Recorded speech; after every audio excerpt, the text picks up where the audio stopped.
Welcome, curious soul, to Tales of the Tattered Book. I am your host, the keeper of the book.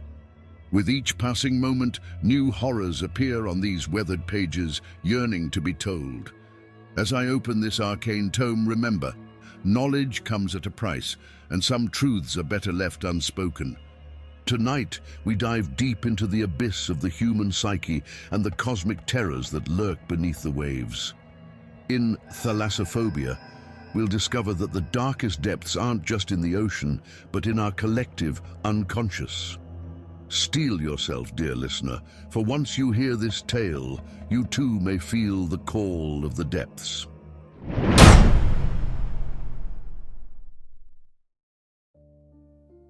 Dr. Emilia Reeves carefully observed the man sitting across from her. John Carver, 35 years old, was slouched in the plush armchair, his tall and lanky frame seemingly swallowed by the seat. Dark circles under his eyes suggested a lack of sleep, and his tense body language showed signs of distress. He couldn't seem to sit still, constantly shifting his gaze around the room without ever settling on one spot for too long.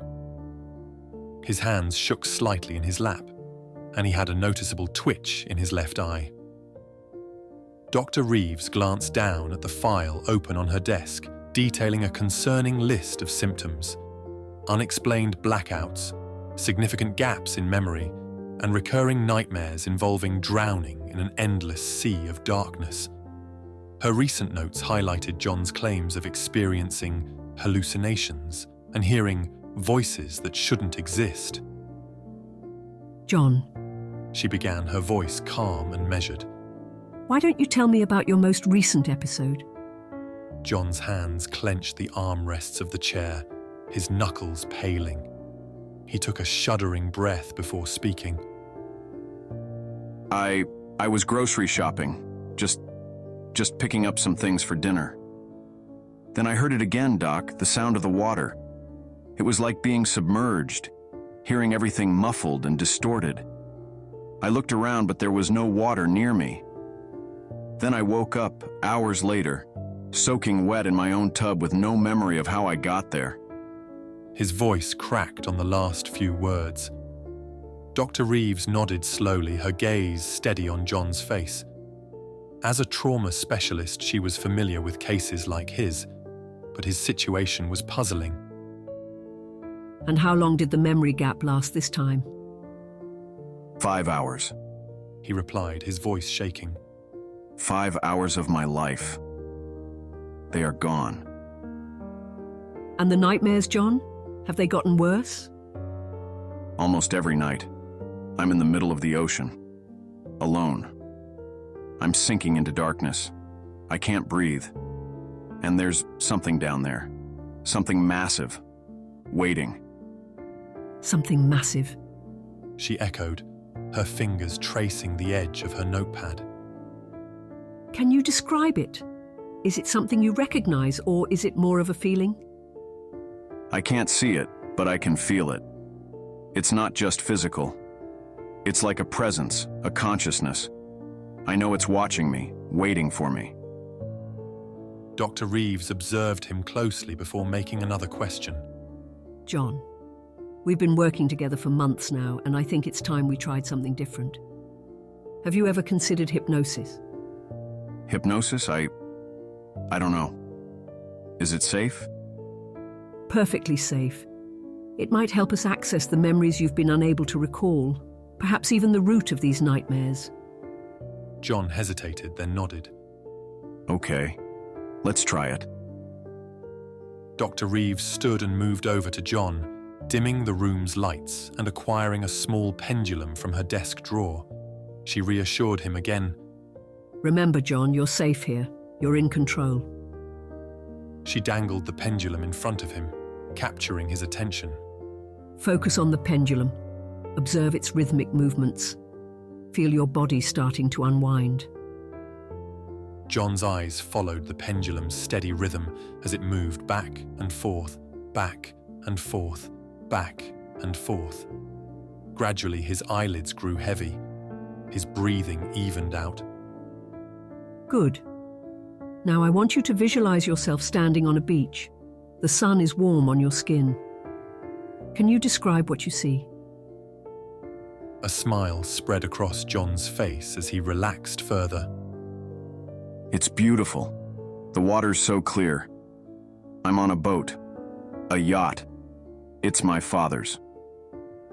That sounds lovely, John. Where is this? We are off the coast of New England. It's my father's favorite diving spot. Okay, good. And tell me, what are you and your father doing? We are preparing for a dive. Dad's checking our gear. He's unusually excited. Says he's found something special. Dr. Reeves leaned in, intrigued. What happens next, John? We're underwater now. Dad's leading the way. We're going deeper than ever before. What do you see? It's getting darker. Wait. There's something ahead. A shipwreck. It's perched right on the edge of an underwater cliff. Can you describe the ship? It's old. Ancient, maybe. The cargo hold is exposed. There are stone blocks and sections of walls with strange carvings. How does your father react? He's ecstatic, swimming towards a partially buried chest. I don't understand his excitement. He's pulling something out. What is it, John? John's face contorted in confusion. A small statue, grotesque, like an octopus, but with a human-like body. Dad's holding it up, gesturing wildly.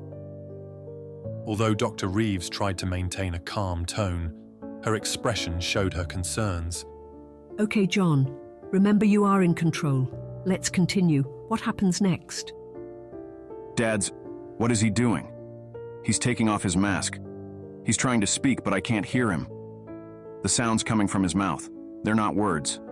John, remember, you're safe here. What do you hear? It's like chanting, but it doesn't make any sense. And Dad's eyes, they're not his anymore. He's smiling, but it's not him, it's... John's breathing became labored. Oh God, something's coming up from below, from the darkness. John, it's just a memory. You can... No! John shouted, his body rigid in the chair. It's got him! Dad's gone! It's pulling him into the abyss! I can't save him! Dr. Reeves stood, alarmed. John, I'm going to count to 3 and you'll wake up. 1, 2, 3. John's eyes snap open, but instead of waking up, he found himself in a new, nightmarish reality. There was nothing but blue-black darkness below, above, and around him. He was underwater, and he was falling fast, deeper and deeper with no end in sight. John, can you hear me? Dr. Reeves? He tried to call out. His heart raced, the sound of his pulse thundering in his ears. Strangely, he could breathe. Looking down, John saw he was encased in an old-fashioned diving suit, the kind with a bulbous copper helmet and leaded boots. The crushing pressure of the deep made every motion a struggle. John couldn't tell which way was up anymore. The vast, empty space surrounded him on all sides, threatening to swallow him whole. His breathing came in short, panicked gasps, the sound amplified in the confines of his helmet. The darkness was absolute, broken only by the dim glow of his helmet lamp, which illuminated nothing but swirling particles in the murky water. Something large moved in the darkness beyond his vision, displacing water that pushed against him like a liquid wall. John's heart raced even faster, his mind conjuring images of monstrous creatures lurking just out of sight. The pressure continued to build, squeezing his suit, making him fear it might implode at any moment. Each breath became a conscious effort, and John found himself constantly fighting the irrational fear that his next inhale would fill his lungs with water. Finally, after what seemed like an endless descent, John's feet touched solid ground. He was standing on the ocean floor, and although he felt some relief at finding a tangible surface in this watery void, it was short-lived. As his eyes adjusted to the darkness, he saw that he was standing on the edge of a vast underwater cliff. Beyond it, the sea floor dropped away into an abyss so deep and dark that even the feeble light from his helmet seemed to be swallowed by it. A faint glow caught his eye.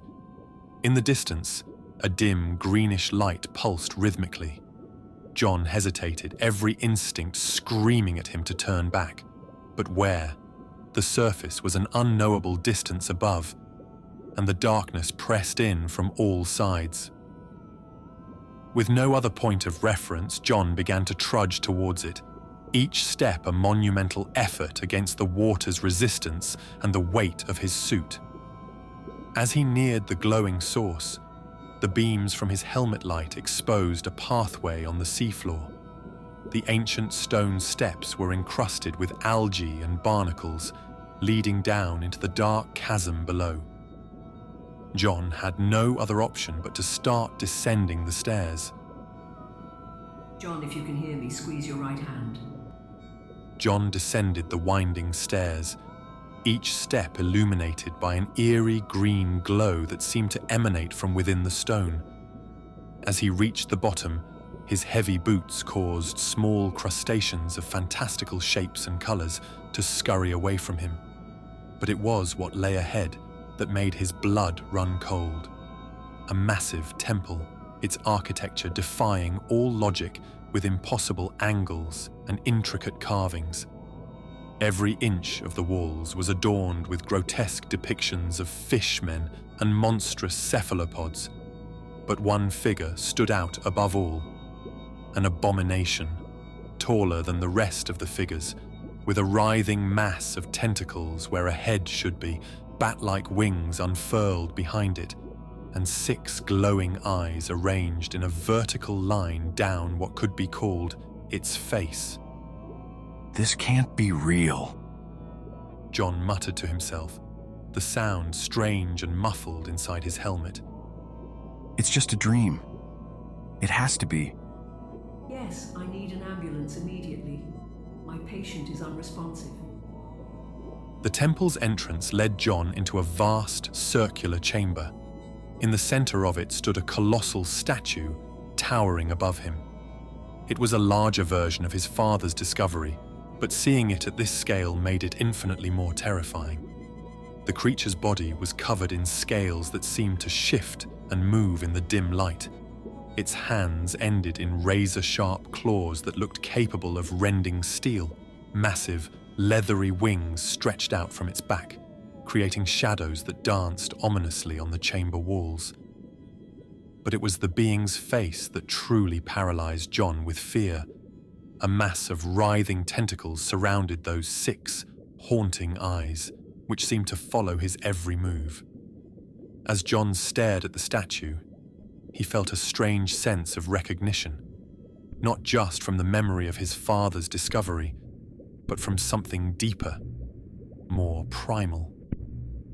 It was as if this entity had always existed in the darkest corners of his mind, waiting to be acknowledged. Suddenly, the temple began to shake violently. Cracks appeared in the ancient stone floor, spreading rapidly across the walls and ceiling. Through these fissures, John caught glimpses of something beyond. Not the dark waters he expected, but an impossible cityscape stretching as far as the eye could see. The cracks widened, and the temple chamber began to crumble around him. As walls fell away, John found himself standing on the edge of a vast underwater metropolis. As John gazed upon this impossible city, he felt the presence of others. Countless minds, all connected, all dreaming this same dream. He felt himself being pulled in multiple directions, experiencing flashes of other people's nightmare. He saw his father's final moments, Dr. Reeves thrashing in her sleep, strangers crying out in the dark. Each mind contributed to this vast underwater metropolis of terror, adding its own fears and horrors to the architecture of dread. John understood then that this wasn't just his nightmare. It was everyone's, and it was spreading infecting minds across the world, preparing them for the awakening of something ancient and terrible. With a strange sense of calm, John reached up and removed his helmet. As the icy water rushed in, he spoke the words that had been echoing in his mind. Fenglui, Magluanaf, Cthulhu, Relia, Ugahanagal, Fetang.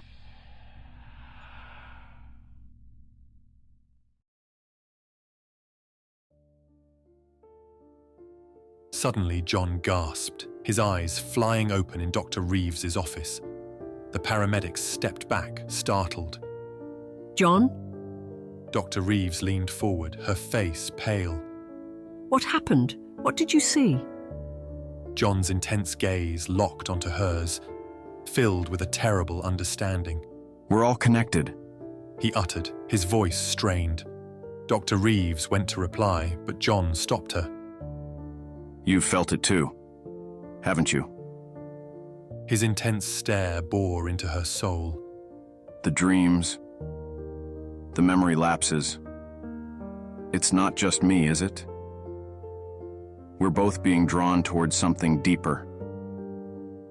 Dr. Reeves tried to deny it, but her words caught in her throat. Because deep down she knew he was right. The nightmares had started for her as well, ever since John had become her patient. As the paramedics checked John's vitals, Dr. Reeves found herself staring out the window towards the distant shoreline. For a moment, she thought she saw something massive moving beneath the waves. She blinked, and it was gone. But the fear remained, a seed of dread planted deep in her mind. And she knew, with a certainty that chilled her to her core, that it would grow.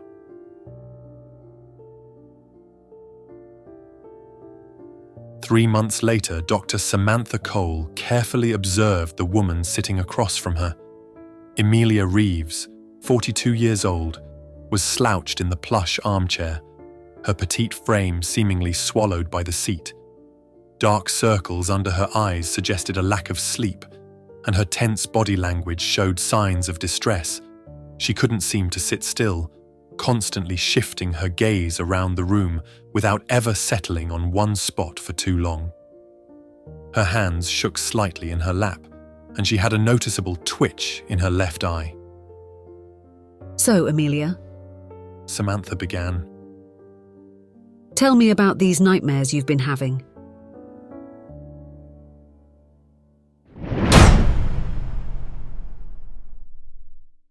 And so, dear listeners, we close the waterlogged pages of Thalassophobia, leaving Dr. Reeves to face her own descent into the shared nightmare of humanity. Remember, in the vast ocean of cosmic horror, we are all connected by the currents of terror that flow through our minds. If you dare to delve deeper into these eldritch mysteries, subscribe to our podcast, leave a rating and review, and whisper of our tales to others. Your engagement feeds the book, fueling the terrors yet to come. Until next time, and may your nights be sleepless and your dreams unsettling.